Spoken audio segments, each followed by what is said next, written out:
Assalamualaikum warahmatullahi wabarakatuh. Gimana kabarnya anak-anak pada pagi hari ini? Semoga kita selalu sehat ya. Oke, pada pagi hari ini kita kembali lagi bertemu dalam mata pelajaran Sejarah Kebudayaan Islam kelas 9. Pada pertemuan pertama ini ya, kelas 9 pertemuan pertama, Bapak akan menerangkan sejarah masuknya Islam di Indonesia. Pada pertemuan kali ini, Bapak akan mengambil 4 subbab yang akan kita pelajari hari ini.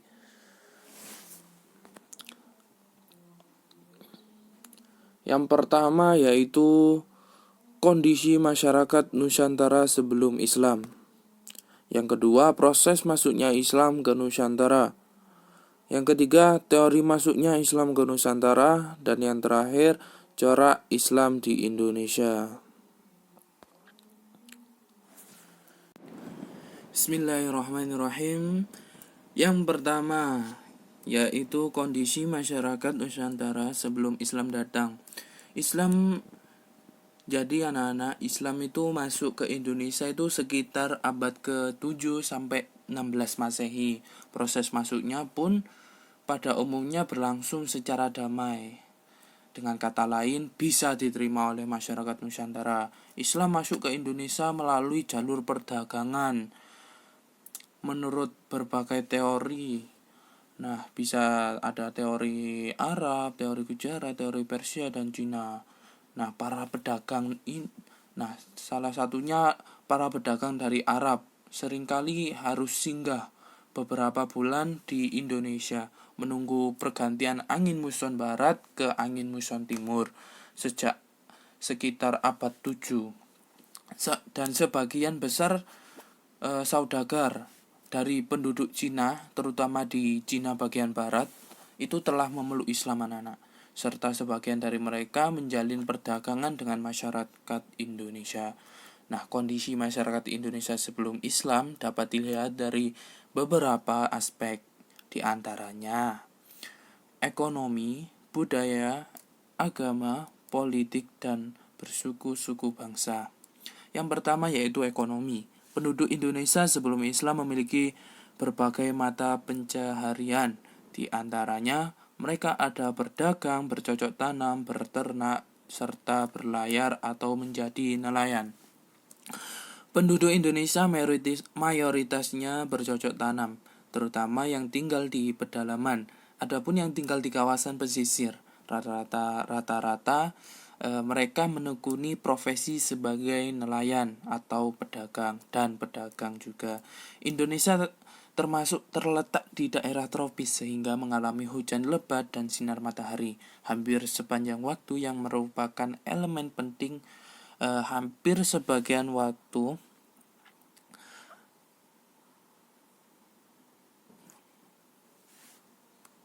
merupakan elemen penting untuk bercocok tanam. Komoditas pertanian dan perkebunan sebagian besar dapat tumbuh di Indonesia, yang notabene-nya memiliki tanah subur yang melimpah. Indonesia adalah penghasil utama dari berbagai produk pertanian tropis. Komoditas pertanian dan perkebunan penting di Indonesia, perkebunan penting di Indonesia meliputi cengkeh, kayu manis, kayu putih, rempah-rempah, dan lain-lain.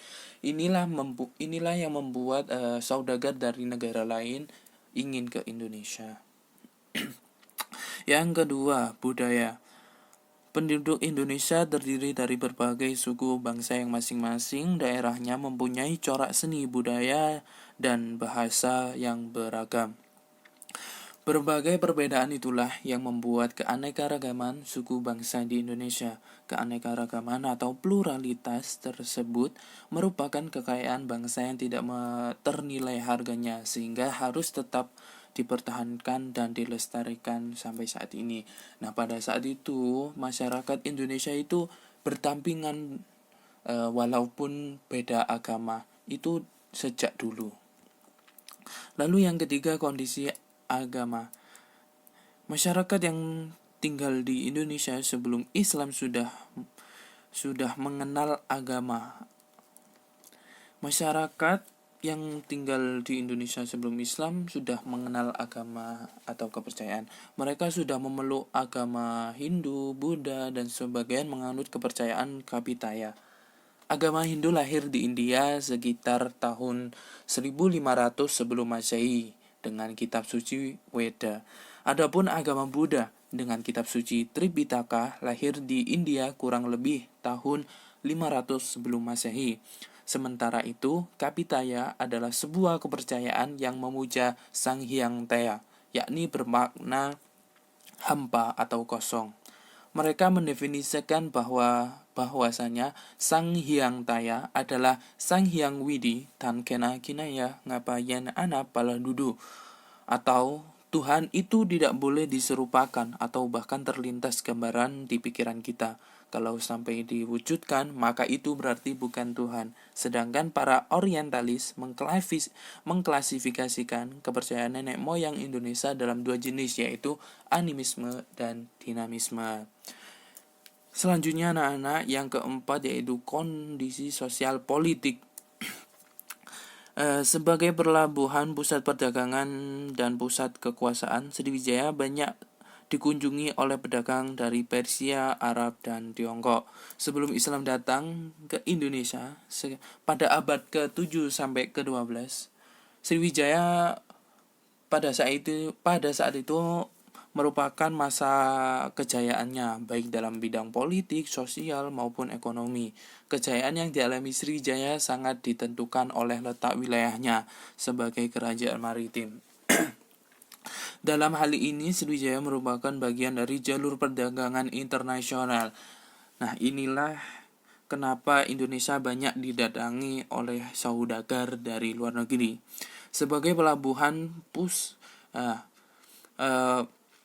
Sriwijaya juga sebagai pelabuhan, pusat perdagangan, dan pusat kekuasaan. Sriwijaya banyak dikunjungi oleh pedagang dari Persia, Arab, dan Tiongkok, yang rata-rata mereka adalah seorang muslim.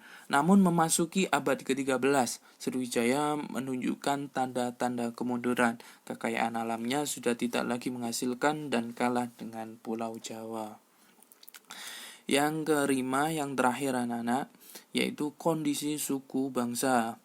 Masyarakat Indonesia memiliki suku bangsa yang beragam. Keragaman tersebut terbentuk oleh jumlah suku bangsa yang mendiami berbagai daerah yang tersebar dari Sabang sampai Merauke.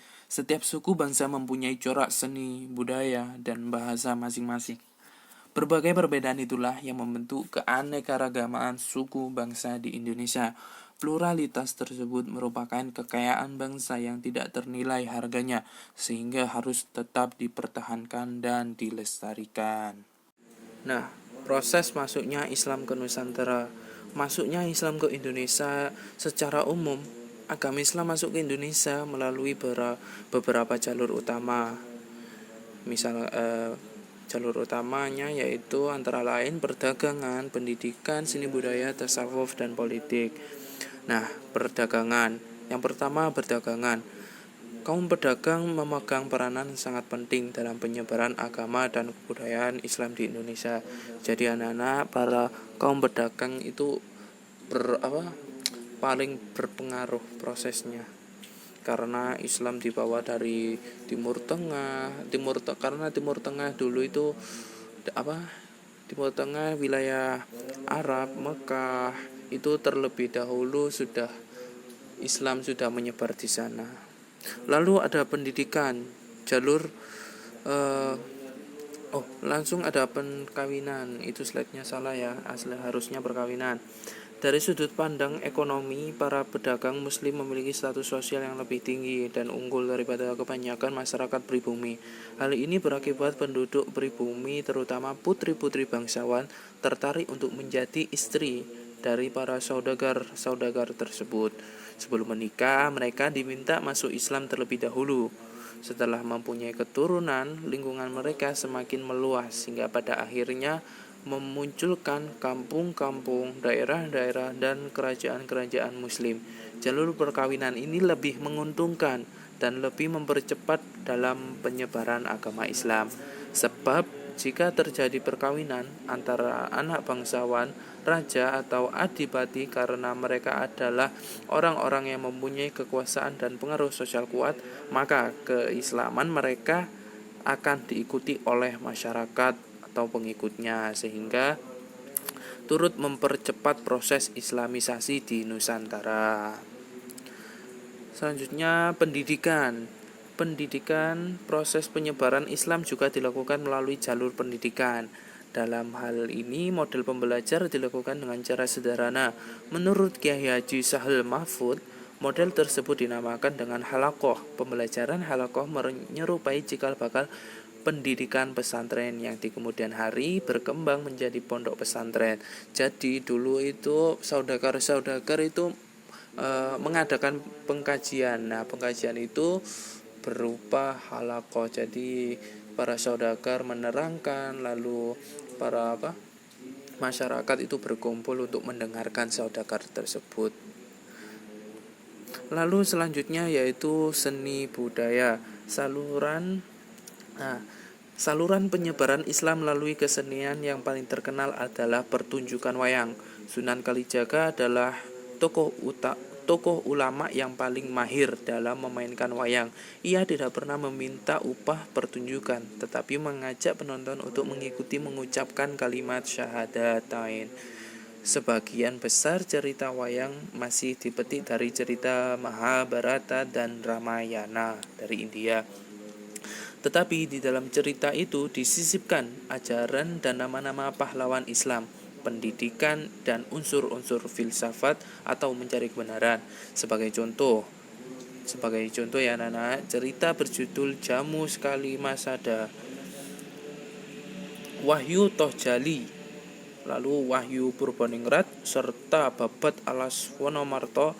Nah, itu nama-namanya. Adapun jenis kesenian lain yang juga dijadikan media islamisasi meliputi sastra atau hikayat, babat dan sebagainya, seni bangunan dan seni ukir. Lalu yang selanjutnya, proses masuknya Islam anak-anak di Nusantara itu ada tasawuf. Nah, tasawuf ini adalah ajaran atau cara dan sebagainya untuk mengenal dan mendekatkan diri kepada Tuhan atau kepada Allah Subhanahu wa taala, sehingga memperoleh hubungan langsung secara sadar dengannya. Orang-orang yang ahli di bidang ilmu tasawuf disebut sufi. Sufi ya, pengajar-pengajar tasawuf atau para sufi mengajarkan ilmu tasawuf yang bercampur dengan ajaran yang sudah dikenal luas oleh masyarakat Indonesia. Mereka mahir dalam hal-hal magis atau sesuatu yang berhubungan dengan perkara gaib dan mempunyai kekuatan untuk menyembuhkan. Di antara mereka ada yang mengawini putri-putri bangsawan setempat. Tasawuf yang diajarkan kepada penduduk pribumi mempunyai persamaan dengan alam pikiran mereka yang sebelumnya sudah mengenal kepercayaan animisme dan dinamisme dalam agama Hindu, sehingga agama baru tersebut dalam hal ini Islam mudah dimengerti dan diterima. Ajaran mistik ini masih berkembang di abad ke-19 bahkan di abad ke-20 ini. Lalu yang terakhir yaitu politik. Di beberapa daerah di Indonesia, kebanyakan rakyatnya masuk Islam setelah penguasanya atau rajanya atau pemimpinnya memeluk Islam terlebih dahulu. Pengaruh politik para raja dan penguasa tersebut sangat membantu tersebarnya Islam di Indonesia. Selain itu, kerajaan yang sudah memeluk agama Islam terkadang menaklukkan kerajaan-kerajaan non-Islam.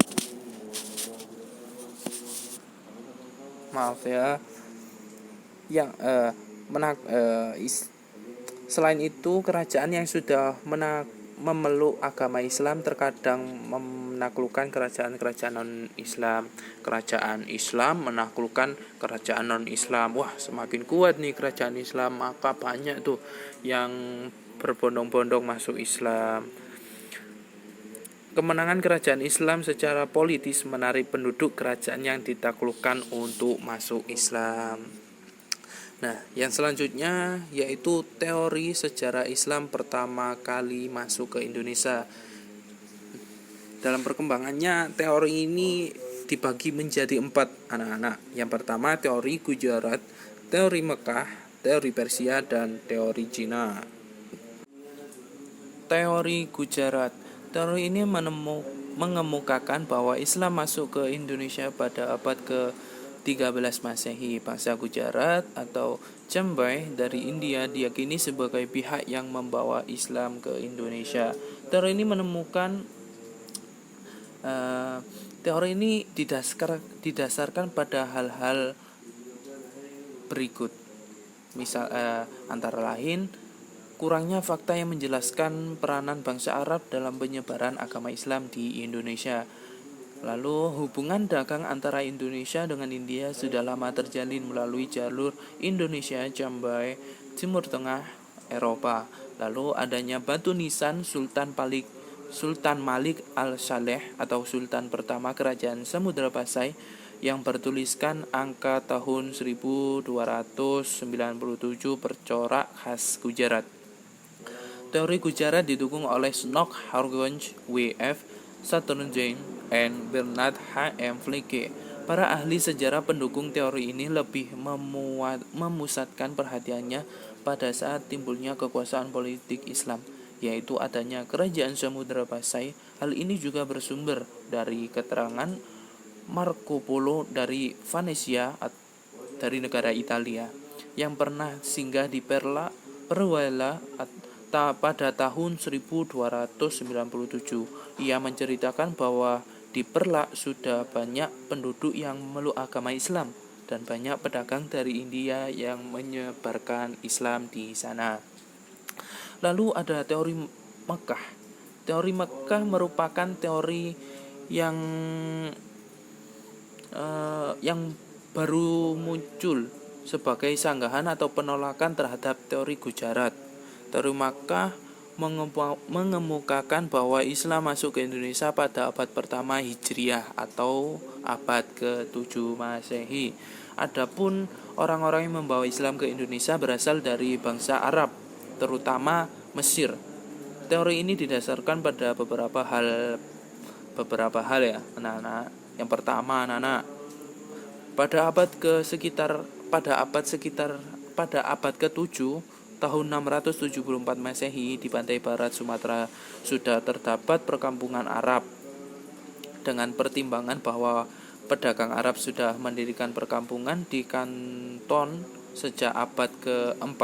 Hal ini juga sesuai dengan cerita Tiongkok dari Hikayat Dinasti Tang yang antara lain menceritakan tentang orang-orang Tasih, sebutan orang bangsa Arab yang mengurungkan niatnya untuk menyerang kerajaan Holing yang diperintah oleh Ratu Sima tahun 674 Masehi. Lalu ada kerajaan Samudra Pasai yang menganut mazhab Syafi'i. Dalam hal ini pengaruh mazhab Syafi'i yang terbesar pada waktu itu adalah di Mesir dan di Mekah. Adapun daerah Gujarat atau India adalah penganut mazhab Hanafi. Terus raja-raja Samudra Pasai menggunakan gelar Al-Malik, di mana gelar ini berasal dari Mesir. Teori Mekah didukung oleh Hamka, lalu Van Chur dan C.W. Arnold. Pendukung teori ini menyatakan bahwa pada abad ke-13 sudah berdiri kekuasaan politik Islam. Jadi masuknya Islam di Indonesia terjadi sebelumnya, yaitu pada abad ke-7. Begitu pula yang berperan besar terhadap proses penyebaran Islam adalah bangsa Arab. Lalu teori selanjutnya, anak-anak, teori Persia. Nah, teori Persia berpendapat bahwa Islam masuk ke Indonesia pada abad ke-15. Teori Persia didasarkan pada banyaknya kesamaan antara budaya Persia dengan masyarakat Indonesia. Nah, teori Persia ini mempunyai dasar ya, antara lain peringatan 10 Muharram atau hari Asyura, yaitu memperingati meninggalnya Husain bin Ali atau cucu Nabi Muhammad SAW yang sangat dihormati oleh kaum Syiah atau Islam Iran. Di Sumatera Barat, peringatan tersebut disebut dengan upacara tabut, sedangkan di Pulau Jawa masyarakat membuat bubur syuro. Dasar yang kedua yaitu kesamaan ajaran tasawuf yang dianut Syekh Siti Jenar dengan seorang sufi dari Iran yaitu Al-Hajjaj. Lalu dasar yang ketiga, penggunaan istilah bahasa Persia dalam sistem pengajaran huruf Arab untuk tanda-tanda bunyi harokat. Huruf jer atau sama dengan fathah, domah, kasroh. Lalu teori yang terakhir yaitu teori Cina, ahli sejarah atau teori Cina ini berdasarkan pada asumsi adanya unsur kebudayaan Cina dalam sejumlah unsur kebudayaan Islam di Indonesia berdasarkan sumber klonik dari kelenteng Sampokong di Sumatera. Ahli sejarah yang mendukung teori ini antara lain Profesor Slamet Mulyana. Lalu ada H.J. de Graaf. Teori Cina ini teori Cina ini dipengaruhi kenapa dikatakan teori Cina? Karena pengaruh Cina dalam penyebaran Islam di Indonesia bisa kita saksikan pada bukti-bukti arkeologis pada masjid-masjid kuno misalkan yang dibangun pada sekitar abad 15 Masehi. Antara lain contohnya yaitu Masjid Agung Demak, Masjid Agung Kesepuhan Cirebon, Masjid Agung Kudus. Di dinding bisa kita lihat di dinding masjid tertempel berbagai piring porselin dari masa dinasti Ming. Ini sebagai salah satu bukti arkeologis. Bukti berikutnya, barusan itu adalah bukti arkeologis. Lalu bukti berikutnya adalah catatan sejarah Babat Ding Gresik mengisahkan tentang prajurit Patang Puluh Cina bersenjata api pimpinan Panji Laras dan Panji Liris.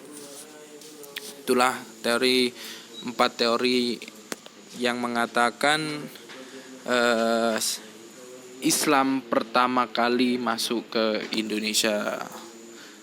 Yang selanjutnya anak-anak, yang terakhir ya, corak keislaman di Indonesia.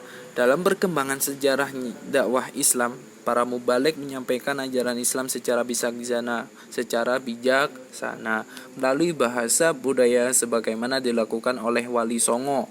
Karena kehebatan para wali Allah dalam mengemas dan pendekatan yang arif bijaksana, ajaran Islam menjadi bagian dari tata nilai di masyarakat sekitar yang tidak dapat dipisahkan. Nilai-nilai Islam meliputi segala aspek kehidupan masyarakat Indonesia. Corak keislaman dan keindonesiaan dapat disaksikan dari berbagai aspek kehidupan masyarakat, mulai dari seni budaya, sosial politik, sosial ekonomi, pendidikan, dan ilmu pengetahuan. Bahkan dalam tatanan berbangsa dan bernegara yang masih dapat kita rasakan sampai saat ini. Nah, kita mengambil 4 corak keislaman di Indonesia. Yang pertama, politik, seni dan budaya, pendidikan, dan perekonomian. Politik. Seiring periodisasi perkembangan Islam di Indonesia, ajaran Islam ikut mewarnai corak politik Indonesia. Hal ini dibuktikan dengan munculnya kerajaan-kerajaan Islam di Indonesia seperti Kerajaan Samudra Pasai, Malaka, Aceh Darussalam, Demak, Pajang, Banten, Cirebon, Mataram, Ternate, Tidore, Gorontalo, dan lain-lain. Bahkan nilai-nilai Islam mewarnai corak pemerintahan dan tata kenegaraan berkolaborasi dengan nilai-nilai luhur bangsa. Lalu ada seni dan budaya. Seni dan budaya tidak lepas dari pengaruh nilai-nilai ajaran Islam. Dengan seni, kehidupan manusia lebih indah, nyaman untuk dinikmati.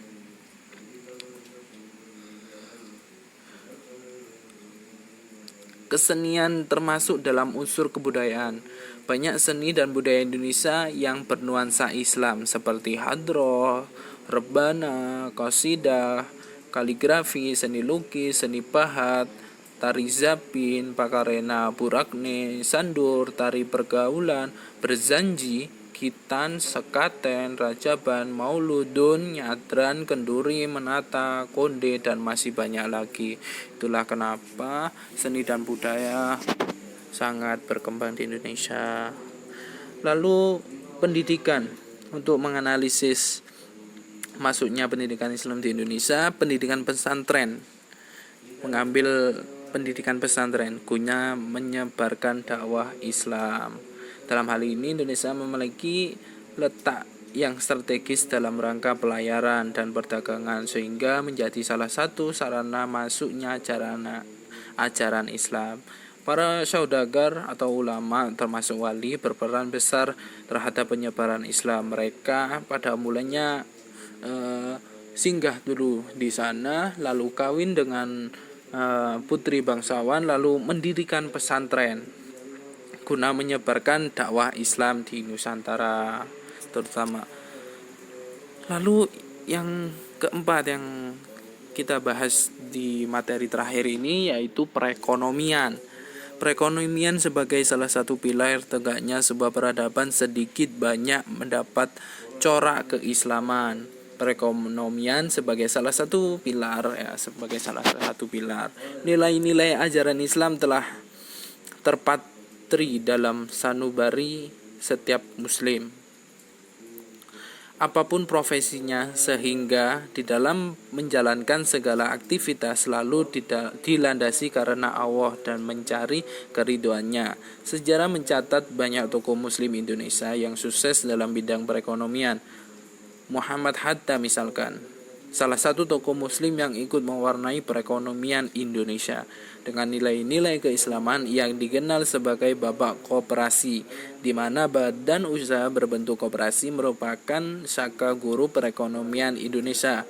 Contoh lain adalah misalkan ada Haji Suman Hudi, seorang pedagang batik dari Laweyan, Surakarta. Pada 16 Oktober 1905, ia mendirikan organisasi Sarekat Dagang Islam demi mengatasi situasi perekonomian rakyat pribumi yang terpuruk akibat monopoli asing. Nah, itu saja anak-anak yang bisa Bapak sampaikan dalam pertemuan kali ini. Nah, kalau ada pertanyaan, silahkan anak-anak untuk bertanya, untuk menambah wawasan atau yang masih dibingungkan untuk meluruskan pemahaman. Oke, akhirul kalam itu saja dari Bapak. Sekian, mohon maaf apabila ada salah kata atau sesuatu yang kurang tepat, mohon dimaafkan. Akhirul kalam, summa salam, alaikum.